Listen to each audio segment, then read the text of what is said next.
everyone. Welcome to another episode of Theater Makers Interviews. This week's guest is actress and director Regina Gadotti. Hi, everybody. So we will start at the beginning. What was your first theatrical experience? Oh, jeez. On stage, I think it was third grade, and we had all the grades, they had a talent show.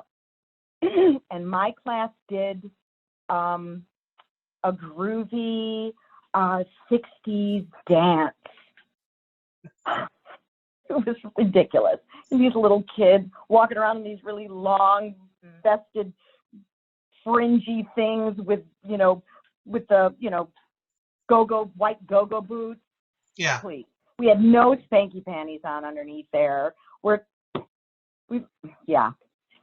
stage, I know, you don't want that image. Stage was in 6th grade. It was like a riff on Jack and the Beanstalk, and I was the goose that laid the golden egg. Okay. Yeah, they built this huge chicken costume out of chicken wire and stuffed it full of crepe paper and whatnot. And I'm underneath the damn thing, throwing out the eggs holders that they painted gold while I'm going across the stage, and just, yeah, it was lovely. That was my first. That was it. Woo! And Very what is it that impressive, made you fall in love with theater? Well, the thing is I didn't know that I was always when my parents had friends over and we had parties, and we had a lot of parties in my house, I was the funny one.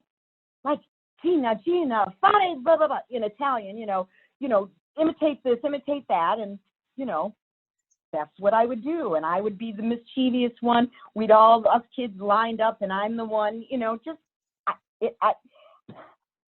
shouldn't have been in a group of adults with beverages in their hand, but yet I was.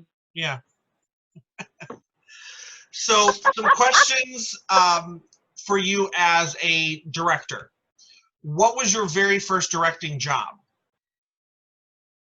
I'm not going to say job because it was college. In directing class. I went to Loyola. It was directing class. Okay. And we had 4 different pieces we had to present, 3 months.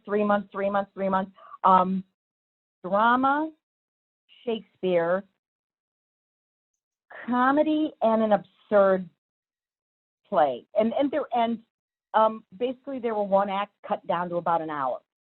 Okay. So my first piece that I chose was Birdbath. And shoot me, because I can't remember this wonderful author's last name. Leonard Melfi? Melfi. But it's just a 2-person play about 2 damaged individuals who find each other. Okay. All right. And it was a trip. I had fortunately had actors who were just really good and took everything I threw at them. Just everything. And it was just, just a good feeling to have faculty, give you compliments when you think, oh my God, did I make the right choice?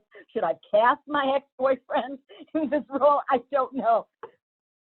Yeah. But it was pretty cool. And what was the first time that you were the director of a full-length production? What was that? I think it was, there was a little theater in Park Forest. And what was it? Was it Lone Star? No. I took the same piece that I did as my comedy piece in college called Doin A Good One for the Red Man, and did that. 3-person show, 2 stupid tourists, and an indigenous character who turns the tables on them. Okay. And it is a comedy, but it's kind of a little dark. And that was first piece. Okay. And what scared you the most, either the one time, the shows in college or that particular first full-length show? What was it that scared you the most about going into it as a director? Like, what the hell did I know? What do I know? Because the only thing that we had to cull from was our theater training, our acting training. So I didn't go straight to Loyola. I made a stop at Prairie State, thank God. See, I'm going to get all emotional because that's where I met the man who taught me everything, Mr. Richard Peterson. So I just went back and went, what did we do? What did Petey teach us in acting class? What did he teach us when he directed? Character, connection, listening, acting is reacting. I mean, it's like theater 101. So that's all I had to call from. I was scared shitless. Right. Thinking, oh my God, am I making the right choices? Did I cast the right actors? Yes, I did. I'm very good at casting. I have an instinct. A lot of times auditions, I'll close my eyes. I don't want to see you. I want to hear it. I want to hear the connection. Yeah. You know that, Tyler. And if there's no connection and if people aren't gelling, then you have a problem. So I do that a lot as a director. I will look anywhere but at them. I will look down at the paper that I'm supposed to be making notes on, you know, whatever it is, because sometimes I just want to listen and not see. Yeah, I get that. Absolutely. Absolutely. And what did you learn the most from those first times directing? What not to do. How to say something. Well, you know this. We're all touchy. Mm-hmm. And, you know, learning how to give notes really constructively so they take it away when they do other things. And learning staging. Proscenium is my least favorite mode of presentation. Give me a thrust, give me it in the round, please. Mm-hmm. Give me the 3/4 even. Yeah. I mean, just that. It's just more natural, and then an actor doesn't feel really weird turning their back to the audience. But things like that, just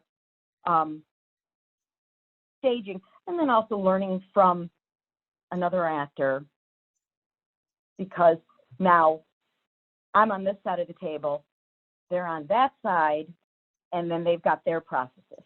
Right. So does that make sense? Oh, yeah. Or did I just ramble? No, that makes perfect sense. Did you get any advice before going into the director's chair? No. Wait. No. Yeah. Reg, you're a really great actress. You could do it. Oh, okay. Just take that, insert whomever. I mean, but just JR really, really, really encouraged me when I put my first show in at DG. He was like, he believed in me way more than I believed in myself. He and several other people. Well, I was on the committee for that year, and everybody, that was the only one that unanimously, we didn't even discuss it. I can tell you that. We didn't even discuss it. That makes me feel like, all right, okay, I'm not as... Oh, yeah, no, you came in, you gave your presentation, and I think we all just went, okay, so there's one of the 6 we have to pick. It was, and people who knew you longer than I did at that time even said, this is it. This, she's waited. She said she wanted the right time. She feels this is it. We agree. That was what it was. So, is there a show that you have directed in the past that you'd love to revisit and maybe do over in a different way?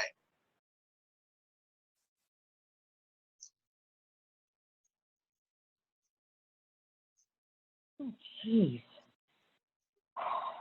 I'm not that.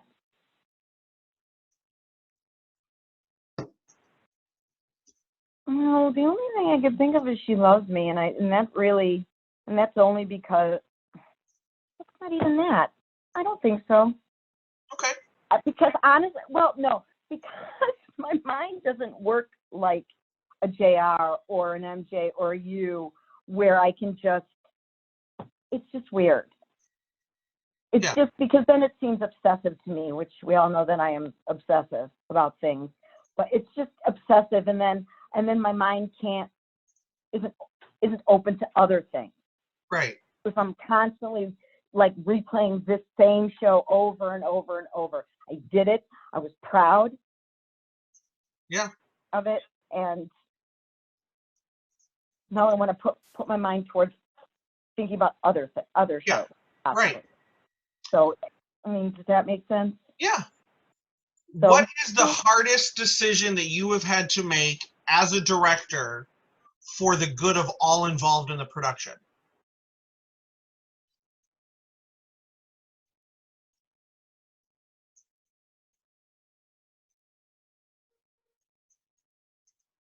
Have you had to do that? That's what I'm also thinking back to high school, because I did a few at high school.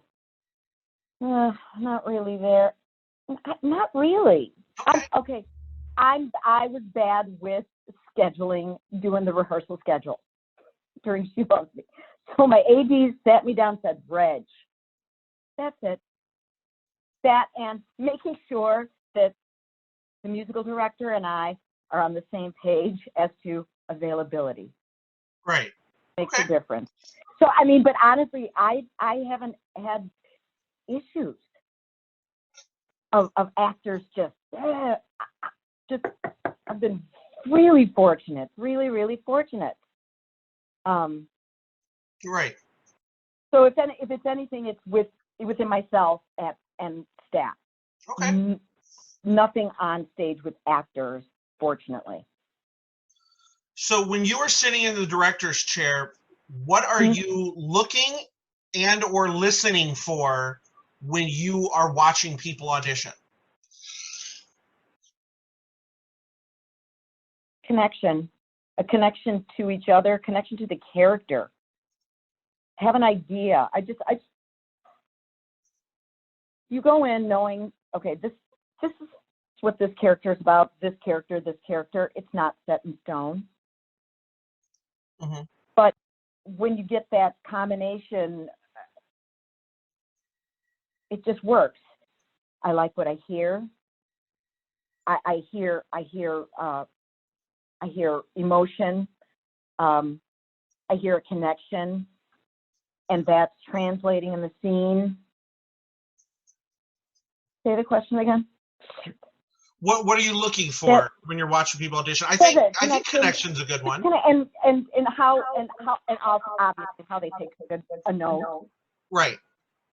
I just want to see how they use the space, how free they feel. You know, they're walking around, they take a chair, they sit down, the other person goes and kind of, you know, I just kind of want to see how they also use the space and how comfortable they are on stage. Right. Okay.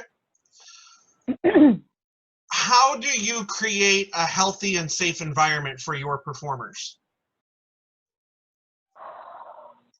Well, trying to be positive. And again, I can only go back to my ADing and what I've done in the past. Trying to be as positive and give as positive feedback, and give positive communication as I can. Nobody wants to sit through 3 stinking hours of rehearsal and get yelled at. Yeah.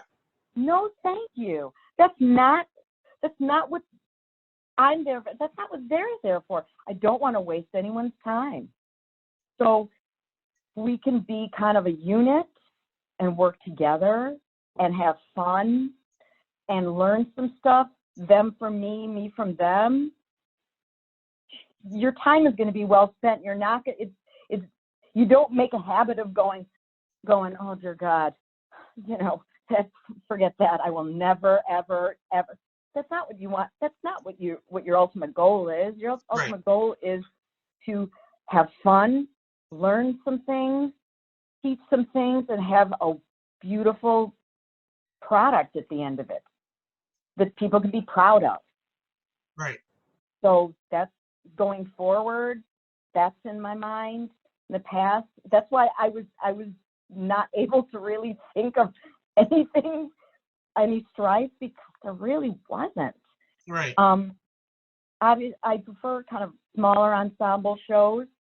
I just feel like, less people and then the more connection, but just being positive and making sure they know that they're wanted. Like, I want you here. Yeah.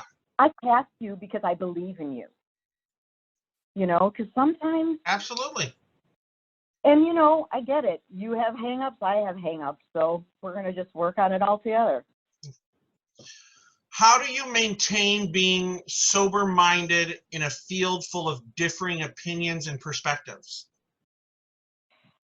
Keeping my damn mouth shut most of the time. You laugh, Tyler. No, it's true.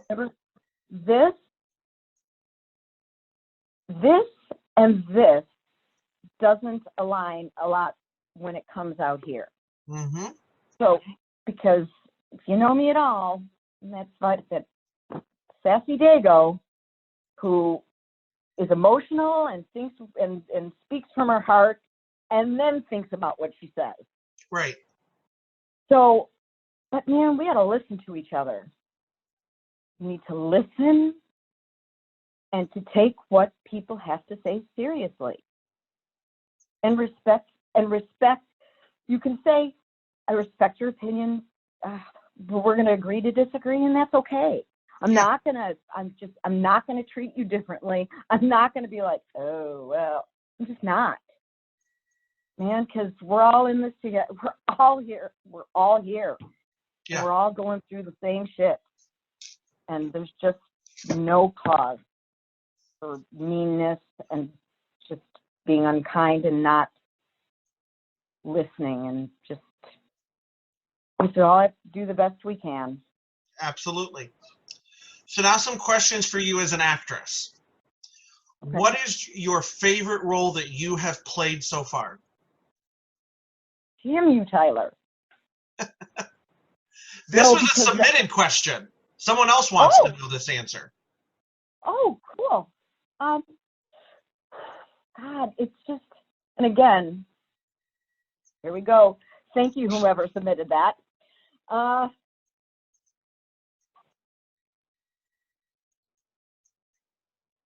Sally Bowles. I got cast as Sally Bowles the first time at Prairie State, and it was the first time I was cast in a role of that type, because I didn't see myself that way. Okay. Playing that kind of sexualized, damaged, like she's so damaged and just so, I didn't know if I had that within me. And again, Mr. Peterson and his daughter Betsy, who directed the show, saw that. So that kind of brought out another, something that I didn't know that I had. But then you have something like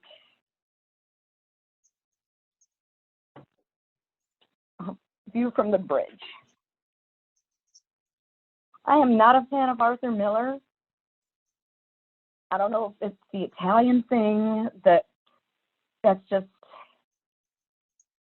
it was soon after my dad passed away, so it's kind of, and his picture was on the set, so I always had the floodgates open. Yeah. But that was very close to my heart. Yeah. Okay. Is there a role that got away that you feel there's no chance it's going to come back your way? You don't have to name anybody's name. why you didn't get it or anything like that, or it just never came around?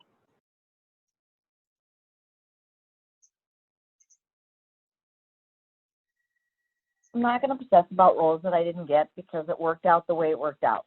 Okay. Again, the obsessing, trying not to obsess about things so much anymore. Trying, I could say, if it ever came around, I would cut a bitch. Sorry. You know, I think that that's what you're saying as far as, you know, not obsessing with the past and things worked out is one thing that I try to convey to as many people as I can. And and I always use myself as an example because I'm, you know, there's nothing I can sell better than myself, is whenever something doesn't work out, there's a silver lining.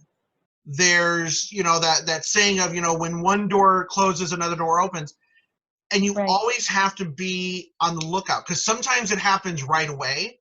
Sometimes it happens a few years later. And I always like to give the example, and this is not to anybody, but I'd auditioned for Shrek twice and didn't get it either time. And then when I got it the third time, I look back on it and go, I'm really glad I didn't get it those first two times because I might not have auditioned for it the third time, and then I wouldn't have met those people who have become very close friends. And I've worked with several times since then. So there's always that sort of, you know, so I get that idea of it worked out, whether I didn't get what I wanted, something, you know, something came along to make a difference for it. So I get like that. I said, I'm trying. Work in progress, 24/7. And it's a lot to say that, but it's true. Is there a dream role that you haven't yet played? Like I said, refer to the cut comment. But I don't know that I want to say. I don't think it's an obsession thing, but is there a role that you're just like, you know, you can say it if you want to. You don't have to, but you know, if there's a role that you're like, I want to play this part. Oh, really? Okay. Virginia Woolf. Okay. I think you'd be good. That's all I'm going to say. No, I think you'd be good. No. Okay. Let me be self-conscious now.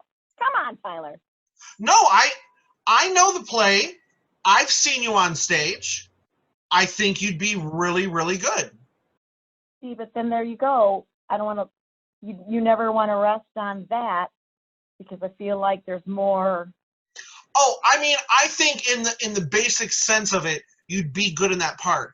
I know you well enough to know you're not just going to rest on being good in the part. You're gonna go, no, I want to push. I want to push and find something That's all I else. know. That's all you know. I mean, Right. if you don't push, you're just. Then I feel like I would be letting down the cast and the director and the audience, and if I don't. Yeah. No, I completely agree, and I still think you'd be. There is a musical. Thank you. I appreciate it. There is a musical. Say that again? There is a musical role. Okay. Bruca. Really? Okay. Frankenstein. Yes. Again, yep. I can see that. I don't care about the ugly. See that. I do not care. I do not care. I don't know. It's weird. I don't know. Maybe I don't know if it's because I'm such a huge Andrea Martin freak, but yeah, I get it. I think I can see it. What has been your greatest accomplishment as an actress?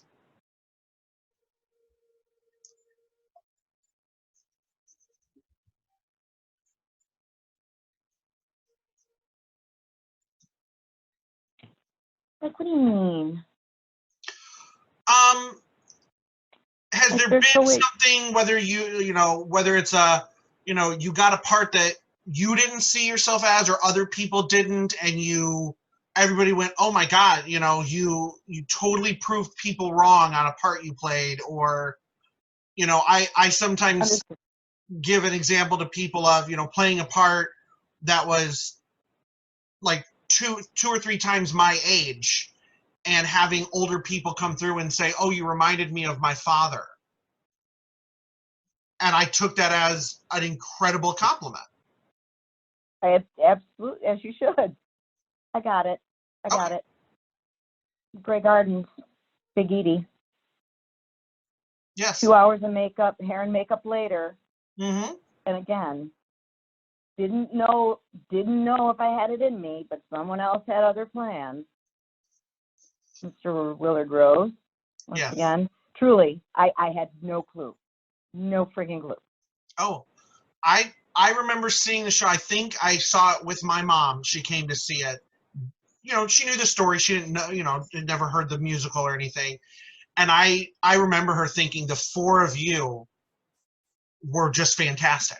Everybody was great, but she went, the four of them, fantastic. So Yep. I would agree with that. Thank you. So this is a submitted question, All and I have a feeling it's going to go back to the couple of answers you've already given. How do you feel about revisiting roles that you've played in the past? Goes to the obsession again. Yeah. Just,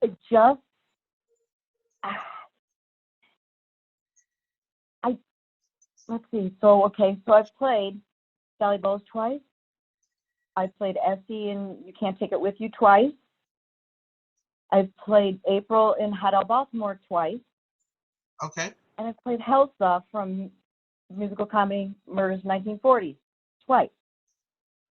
Second time is a charm, except in Sally's case. But because it was that much later and I had all the rest of that knowledge and Yes. all this new stuff to put towards it. But no, but if I was gonna, no, I'm not. I was gonna say Helsa. No, I exhausted her. I gave my everything for her. And Do you unfortunately, feel, we're not able. Pardon?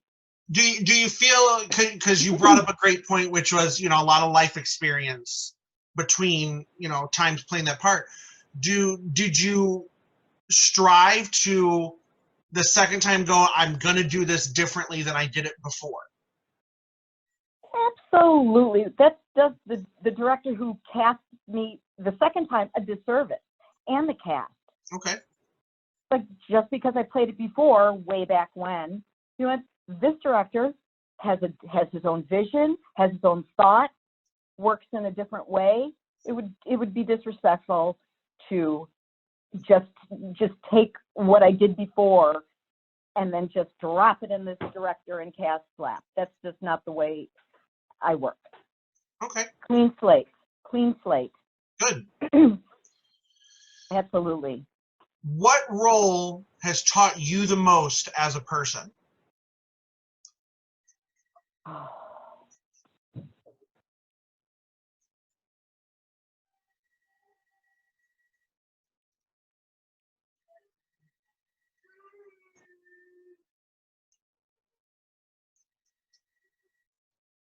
Oh my God. No. That's a great question. God bless America. Because you take things from a lot of your roles, especially the roles that you just laid everything out onto the floor. Mm-hmm. You're gonna hate me. I can't think of just one particular. Okay. Like Lunasa, working with 4 other women as sisters, being more like talking more to my sister, being more understanding of my sister, kind of thing. I mean, Yeah. That. I'm sorry, I'm so lame, guys. No, I think that's excellent. a good answer. Excellent question.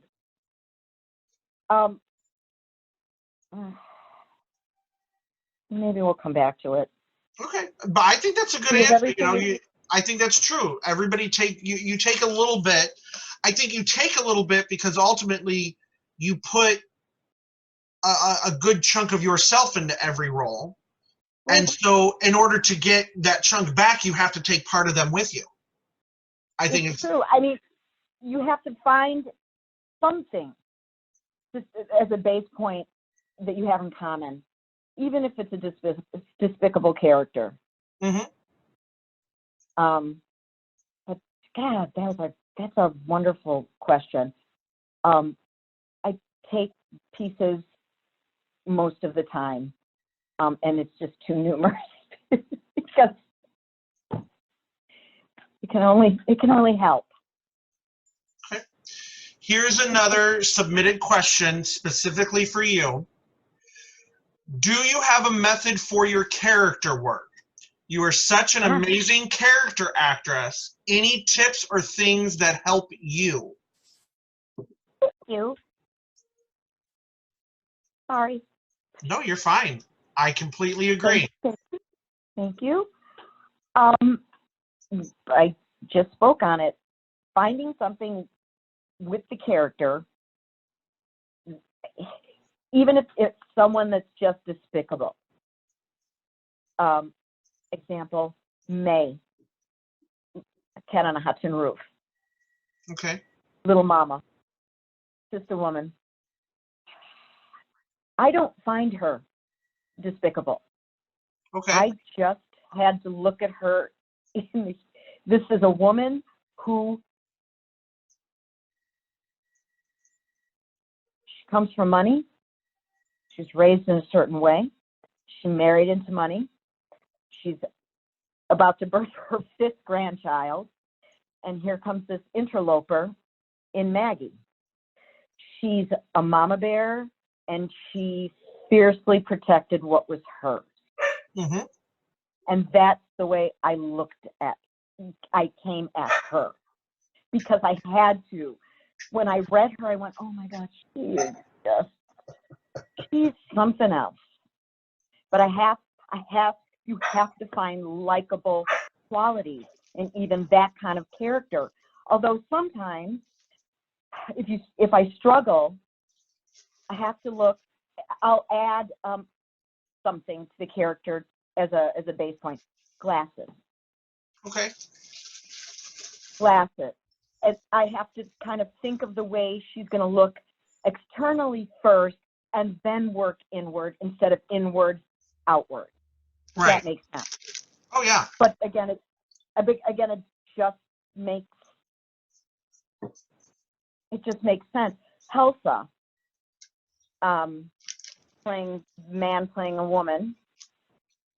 I had to go back to her and start with her physicality, her walk.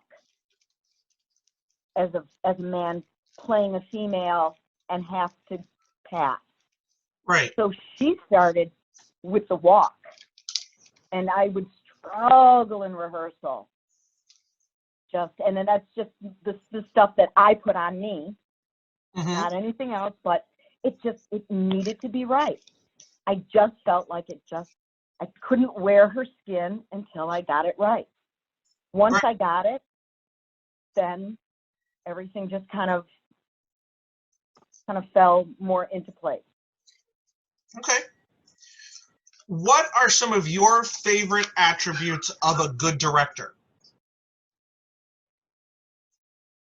An actor's director. Okay. That's how I was trained. And someone who just really gives you so many things to think about. Almost just even overkill. I'll take overkill because I want to think about it. And just someone who just really helps the actor on their journey. Mm-hmm. I prefer an ensemble over this is a lead, this is it. I'm sorry, it's an ensemble. Yeah. Because you can't do that without that actor and that actor. You just can't. So just an actor's director, someone who just really, really gives an actor a lot to think about. and also a director who casts well, because then you really have a lot to work with, especially when you've got actors that are the right actors, and then it's just fire. Yeah. Did that answer the question, or is that Yes. Okay. So this is a two-part question. Okay. What is your biggest pet peeve about directors as an actress? Okay.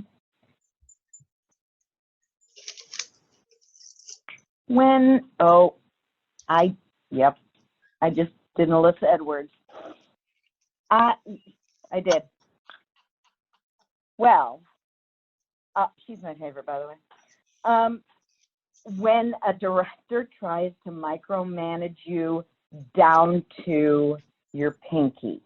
Okay. You cast me and all these other wonderfully strong actors.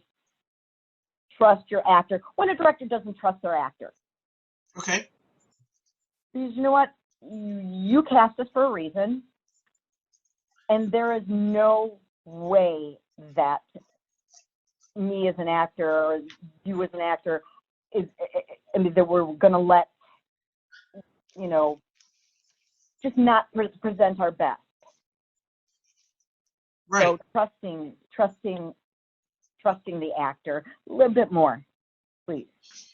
So then the flip side, what is your biggest pet peeve about actors as a director? And I am guilty, so I'm just going to preface this by putting that right out there. Talking amongst themselves, thinking that you know more than the director than you really do. And again, it goes back to disrespect. You're not just disrespecting the director, you're disrespecting your cast. Mm-hmm. Yeah. And I just can't. It's just not a fun attribute. So, if a show was created about Regina Gadotti, who would play the lead?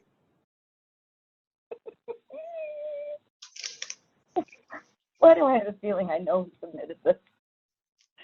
Who would, could it be anyone? Like a guy, a girl, famous, not famous? Here, I'll rephrase. If a show was created about you, who would you like to play you? Oh, crap.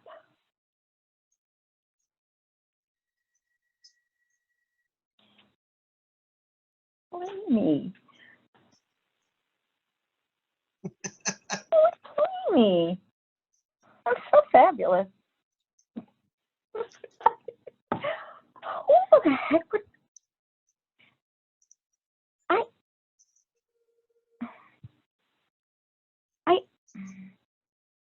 I'm not sure. Well, I'm not sure. This is the couple other people that I've asked. asked. I am speechless right now because I'm not sure. I am the same way because a couple other people that I've asked this, I had a thought in mind of who to play them. And this one I have not really, it's tough because you're very funny. You're a character actress, but I've also seen you be very serious on stage. And that's not always a thing that you can get from somebody that could be a character, serious, and funny, because those aren't all mutually exclusive. So it's kind of a hard thing. You know what? Somebody just literally popped into my head. Okay. Now she's taller than you. Not that that would make a difference. Laurie Metcalf.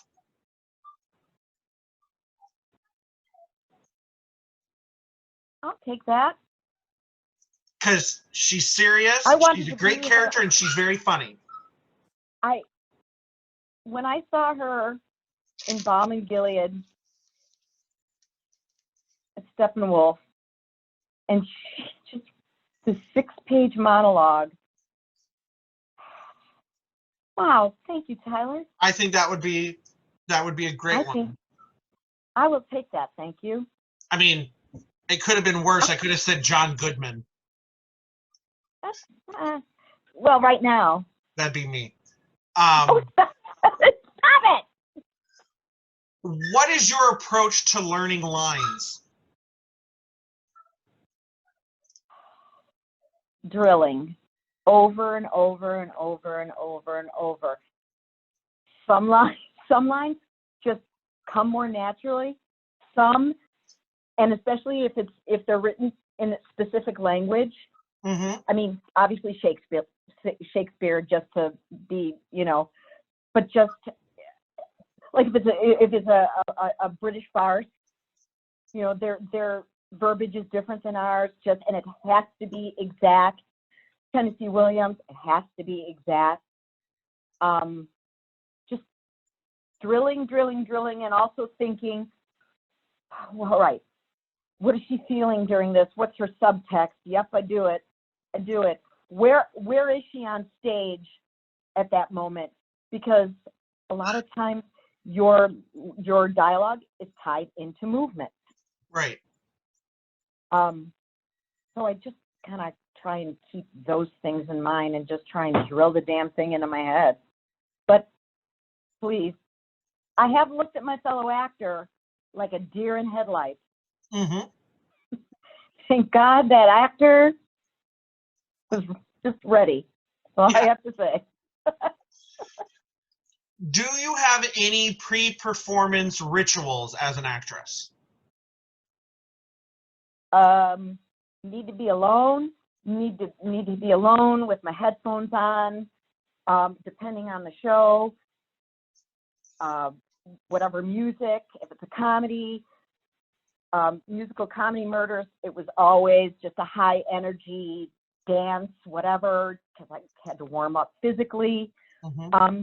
If it's a drama, just something just to kind of chill me down just a little bit more.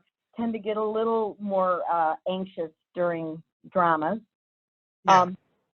Have to be alone. They know not to talk to me. And there's a knock on wood. Please, God, don't let me fuck up. So if you had a magic wand to end all this stuff with the pandemic, what show would you like to start rehearsals on?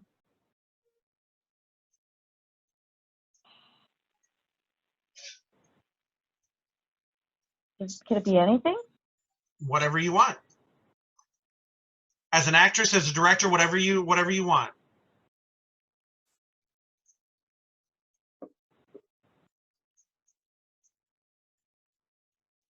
Even though I'm still learning about this show, again, obsessed.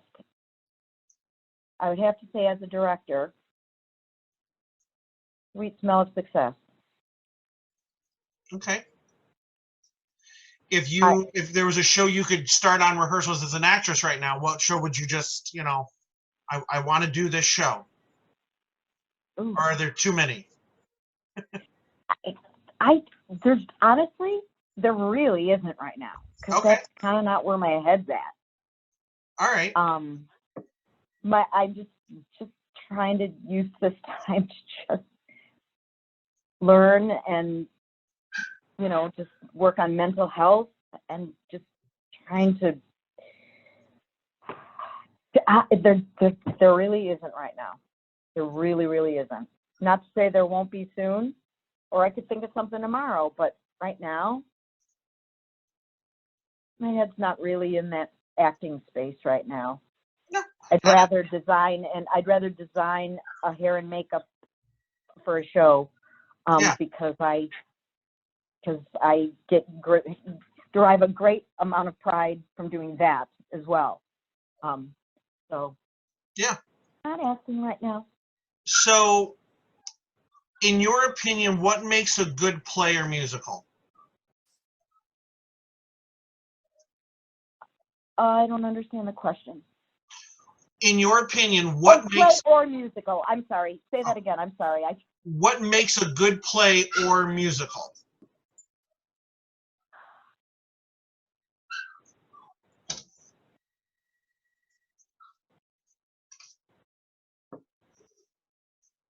Good cast. If it's a musical, a good cast, and a good soundtrack, a good tell me, why am I not, I'm just like, when music is good and you've got a good book and everything works together and you just know that you're watching this and having a great time. Yeah. And again, if you're seeing a comedy, I want to laugh. Right. I want to laugh. So, but a cast and a good director. Yeah. And if you pick the right piece, is that? Well, I have a question then. If obviously we know a not great cast can ruin a great piece of, of writing. Do you think a really strong cast could make what is a poorly written play good? Yes. Okay. And I won't expound. Yes. Okay. I absolutely do.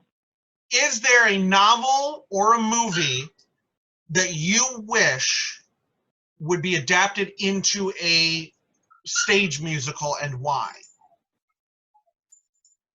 Like a novel or a movie that you love that you go, oh, I wish someone would just turn this into a stage show. You're hilarious with the book thing, but. Well, because there's people who don't. No, I don't. There's people who read novels. Now. I am reading right now, but I hesitate to say because the author needs to shut her pie hole. Okay. Harry Potter. Yeah. I've always wanted to read them, and I'm borrowing them, and she needs to shut it. Yeah.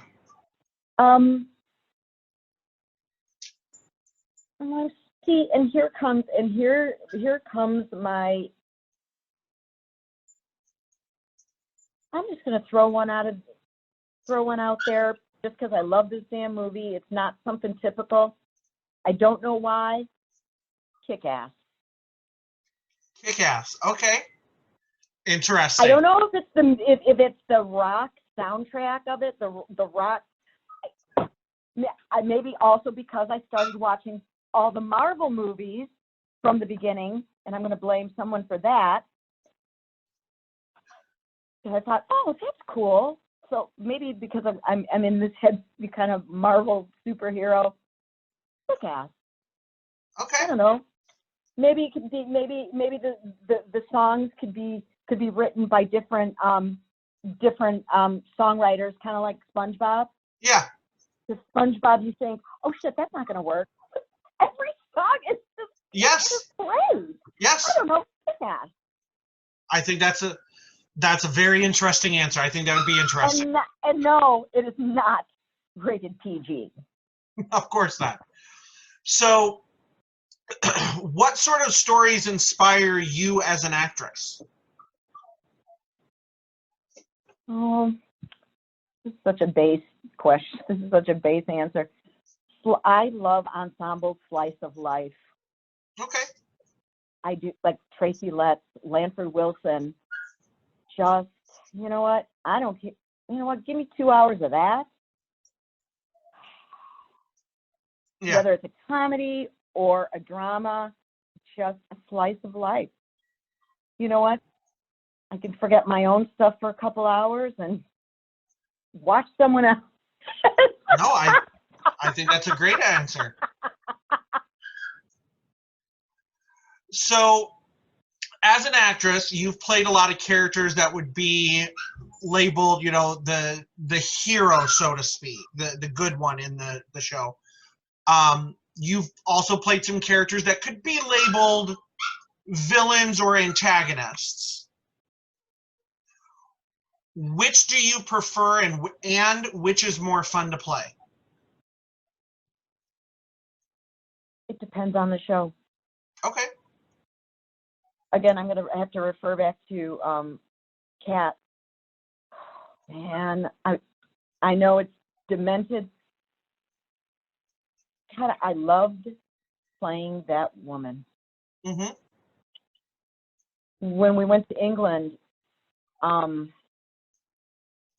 I don't know if it was, I had a different gooper because one of the actors had gotten a job and wasn't able to travel with us. So someone else stepped in, and that added a whole just completely different dynamic where I had to kind of rethink things.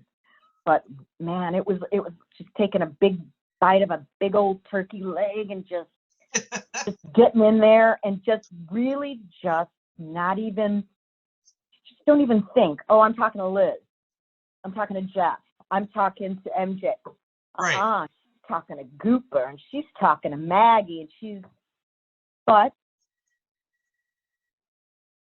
Vanya, Sonia, Masha, and Spike, Masha was definitely an antagonist, a comic antagonist. Mm-hmm. And I honestly thought, Mary Ellen, what are you thinking? I understand what she was thinking. That it was just fun. Yeah.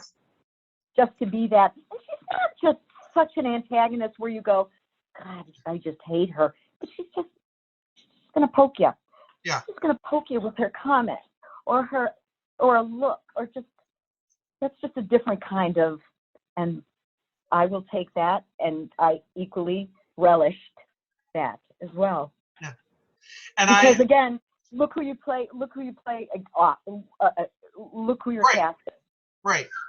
And and I have to say, I like the comment that you just made about the, you forget that you're talking to these people that you know. And I love that when I have been on stage and I'm doing a scene with somebody that I know in real life as a friend, and I forget that that's who I'm talking to.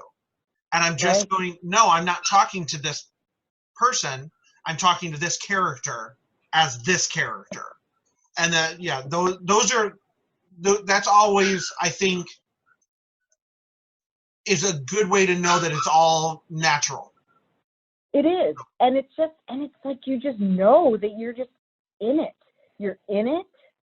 And then all of a sudden the show's just, it's over. Like, Jesus, curtain call? What? That you're just, and you could have stayed in that world a few more hours. Absolutely. That Grey Gardens is another. I could have stayed in that world for a very long time.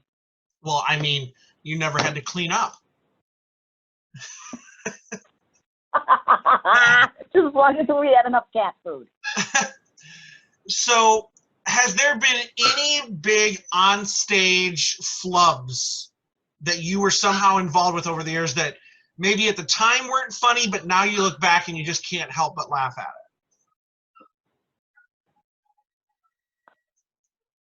All right, yeah. There was a couple in college at Loyola. We did Marat Sad. Okay. And I was Simone, his nurse. And our stage was a 4-foot rake, and then built underneath. They had these trap doors where the characters could pop up from, and then the aristocrats were up. They were up in the box of the theater, and then there was another step up, and Marat was in his bathtub on just a platform. Legs were showing. Okay, so we're doing whatever the heck we're doing, and my blocking was I had to turn myself, latch on to one of the legs, and just kind of hang there while I was looking up adoringly at Marat. Mm-hmm. Or Marat. There was one night I missed it. So I'm doing my thing, and I realized, oh my God, I'm off. I'm looking at my scene partner, and he's looking at me like, I'm so sorry. I missed it, rolled off the stage into somebody's lap in the first row. And since it's in an asylum, we kind of, we were playing the characters given to us, but, we're all, in patients of the asylum. And I had a thing where my character had this thing with cats. He would communicate. Yeah. Oh my God. I rolled, hissed, took back my, I had a saucepan connected to me that I would use, took it up the stairs, and then went back up and just kind of thought, oh my God. So yeah, the director liked it so much, he made me keep it. So every night I had all these. Okay. Then there was a show. Listening for my line, looking at the painting. Should be pretty obvious. Looking at the painting, second act. Listening, and it's this whole round. It's Sunday in the Park. You know, that second act where, you know, Yeah. this. And I'm listening and I'm listening and I'm listening. And all of a sudden, Gina Gadotti playing Dot, her, you know, the old Dot. I kind of look at her, acknowledge her, and she goes, "You have lines." I said, "Yeah, I know. I'm listening." She goes, "No, you have lines right now." So I left off the thing and got in between the two actors doing my lines and just inserted myself back in there. Okay. Not that there weren't others, but Right. just stop there. What do you think are some of the most important lessons that theater teaches us? Well, if you're starting as a kid, teaches confidence, teaches communication, teaches you just to be open to just like everything. Mm-hmm. I use an example, doing makeup at the high school and watching the kids, you know, doing the hair and makeup at the high school, watching the kids, you know, talking to them about, you know, okay, this is what I'm thinking. What are you thinking? And, you know, them getting excited, and then them finally seeing what they look like. You add a mustache, you add a wig. And then you can just see the possibilities, and then you see them on stage, and it's like they just blow the roof off the place. I'm veering. Teaches acceptance, teaches you to just communicate, better communication, and just and you just get to meet all these different people that you never would have met if you weren't in theater. And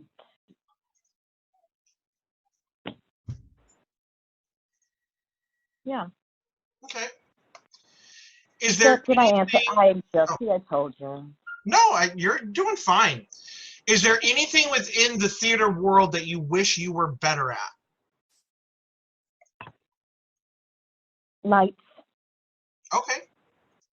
Lights, and actually how the hell you nail something together. Truly. Because I love building a set. Because I love sound.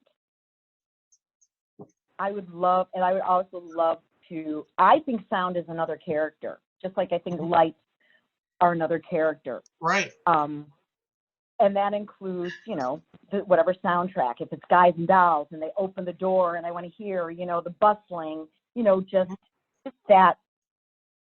But I guess sound, and then lights, and then set. Okay.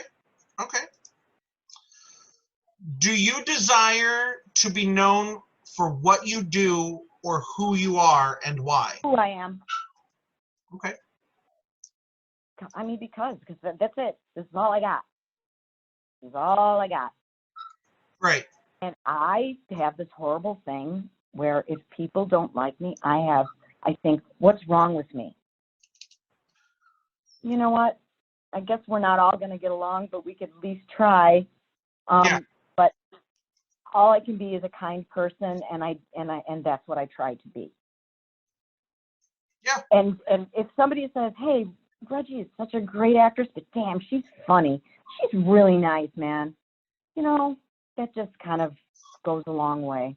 Yeah.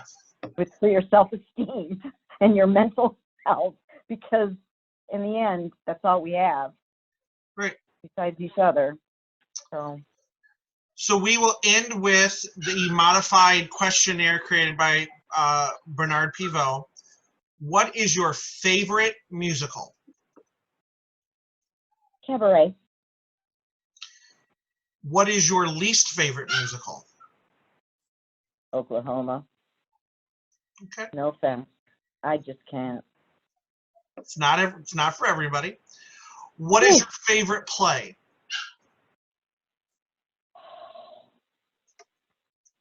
I could say one of my favorite plays. Hot L Baltimore, Lanford Wilson. What is your least favorite play?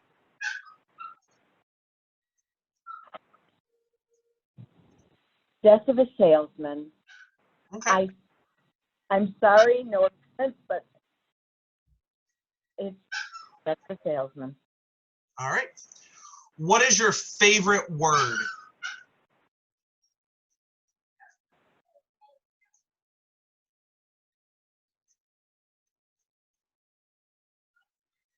Yes. What is your least favorite word?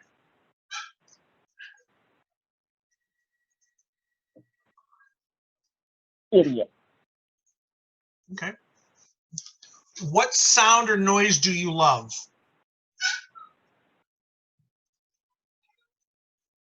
My kids laughing. Doesn't matter how old they are. Doesn't matter. What sound or noise do you hate?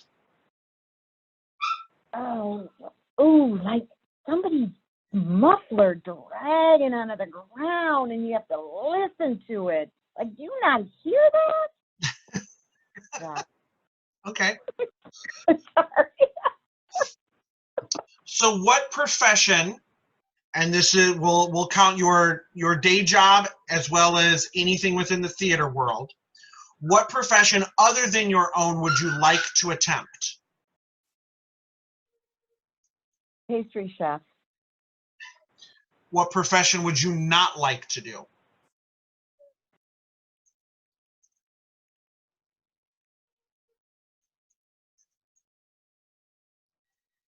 I'm not like it. Guess I don't want to offend anyone. Garbage man. I don't think that's necessarily offensive. I had someone say that they would not want to be a nurse. They said, I don't want that responsibility. I don't want to have to deal with all of that. And I don't think that's a bad thing. And I completely understand where they're coming from, especially now. Yeah. If an afterlife exists, what would you like to hear when you get there?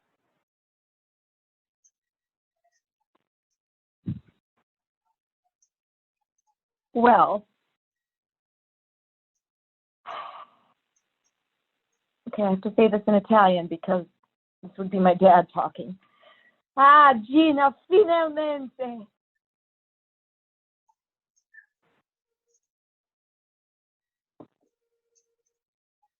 So that means, Gina, finally. Good. Good. Sorry. Thank you for joining me this week. Thank you. Thank you so much. And thank everybody for sending in some wonderful questions. I hope I answered them to the best of my ability. Thank everybody for watching. We'll be back again next week with another episode. Everybody stay safe. Thanks, Tyler. Bye. Take care, everybody. Take care.